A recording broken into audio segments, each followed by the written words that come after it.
ایک بزرگ جن کا نام حضرت ابو اسحاق فزاری ہے، آپ فرماتے ہیں ایک شخص اکثر ہماری محفل میں آیا کرتا تھا مگر اس کا آدھا چہرہ ہمیشہ چھپا رہتا۔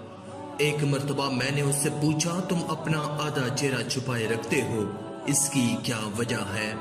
مجھے اس راز سے آگاہ کرو۔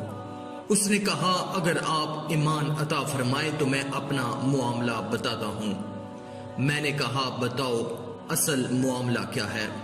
اجازت ملنے پر اس نے اپنی داستان اس طرح سنائی۔ میں کفن چور تھا، میں نے کئی قبروں سے کفن چرائے۔ جب بھی کسی نئی قبر کے متعلق معلوم ہوتا تو فوراً وہاں پہنچ کر کفن چرا لاتا۔ ایک مرتبہ ایک عورت کا انتقال ہوا۔ جب اسے دفنا دیا گیا تو میں رات کو قبرستان پہنچا اور قبر کھودنا شروع کی۔ جب اینٹیں ہٹا کر کفن کی ایک چادر نکالی اور دوسری چادر کھینچنے لگا تو اچانک اس عورت کے بے جان جسم نے حرکت کی اور چادر کو تھام لیا۔ میں نے کہا، تمہارا کیا خیال ہے کہ تم مجھ پر غالب آ جاؤ گی؟ ایسا ہرگز نہیں ہو سکتا۔ یہ کہہ کر میں گھٹنوں کے بل بیٹھ گیا اور پوری قوت سے کفن کھینچنے لگا۔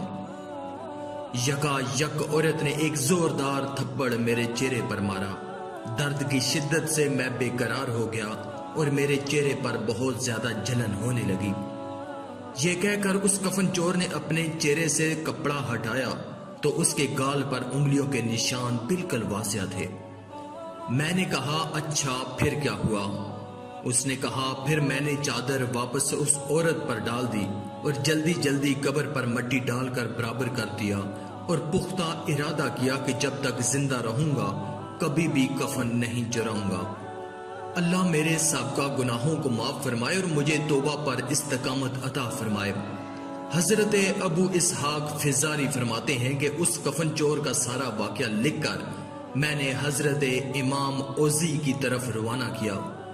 انہوں نے یہ جواب لکھ کر بھیجا، تیرا بھلا ہو، اس سے پوچھ جو مسلمان قبلہ رخ دفنائے گے کیا سب کے چہرے قبلہ سمت ہی تھے یا قبلہ سے پھر چکے ہیں؟ میں نے کفن چور سے جب یہ سوال کیا تو اس نے کہا کہ میں نے جن لوگوں کے کفن چرائے ان میں سے اکثر کے چہرے قبلے سے پھر چکے تھے۔ حضرت فرماتے ہیں کہ میں نے یہ لکھ کر امام اوزی کی خدمت میں بھیجا تو انہوں نے جواباً یہ تحریر بھجوائی، جن لوگوں کے چہرے قبلے سے پھر چکے تھے ان کا خاتمہ سنت پر نہیں ہوا۔